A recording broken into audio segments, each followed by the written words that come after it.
But think about this. Our God is greater than the sum of everything he created. So God is greater than the whole universe. You know, they just got that new telescope out there. It's so amazing. Science. I love science. In fact, I had a MIT scholarship to work on data transmission over lasers, and I turned it down to go to Bob Jones University, and I'm so thankful. But if I'd have stayed in the data transmission on lasers way back in the 70s, what they're finding there is unbelievable. They started mapping the universe. The British were leading. They decided they're going to map the entire universe from every point on Earth so that we get a complete 360, complete map of the universe. And they assigned all these astronomers and they mapped the whole universe. Then they started, everything has a quadrant. Now every part of the universe is named, all the quadrant. And then they assigned higher learning to go into each quadrant and learn all they can. And when they learned, you can see all this, by the way, at the Creation Museum, Ken Ham's place. Their planetarium does this. When they assigned the square, like to Caltech Berkeley, that was their square, they started examining it. What they found that they thought were stars in their square, many of them weren't stars, they were galaxies. And what they thought were galaxies in their quadrant, when they studied it more closely, they found out they were clusters of galaxies. In other words, what they said is, there's so much out there. They don't understand, they can't even number, Our God is greater than all the universe, the earth that we know a little bit about, and this entire spiritual world I'm just talking to you about. So basically, why does all this matter? Well, what can demons do? They're supernatural creatures. Well, here's what they can do. We see it in verse 3. When God allows them to, they can become predators. How would you like a predator that is not stopped by doors? All the dinosaur movies, like Jurassic Park, the dinosaurs, the velociraptors always run into the doors, and if you put a fire extinguisher or an axe in the door, they can't get in. Demons aren't like that. They're not stopped by material walls. It's amazing. The locusts are demonic creatures that John struggles to describe as you read it this week. He has to use the word like 9 times. That means, like, I don't know how to describe it. It's just blowing his circuits. Like scorpions, they can paralyze victims with pain, like real scorpions that can cause foaming at the mouth, grinding of the teeth because of the venom.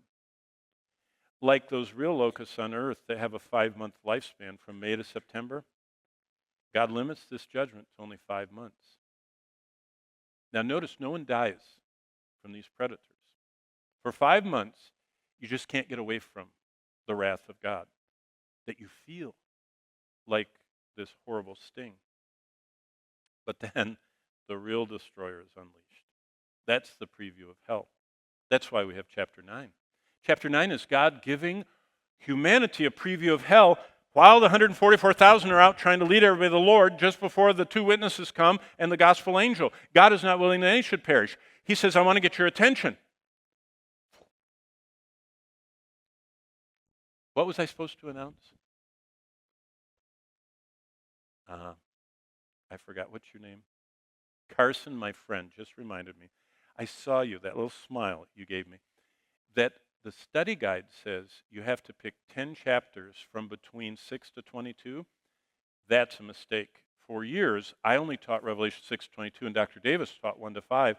A few years back, I don't know, 5 or so, they asked me to do all of it, but that old thing is still out there somewhere. You know how you can never erase stuff. So it's any 10 chapters from all 22. How many of you had that question? Okay, so good, you were right. When one person comes and asks me, probably 10 people had the same question. The rest of you haven't read the assignment sheet, so you should get down to it, okay? It's time. Okay, the real destroyer is unleashed.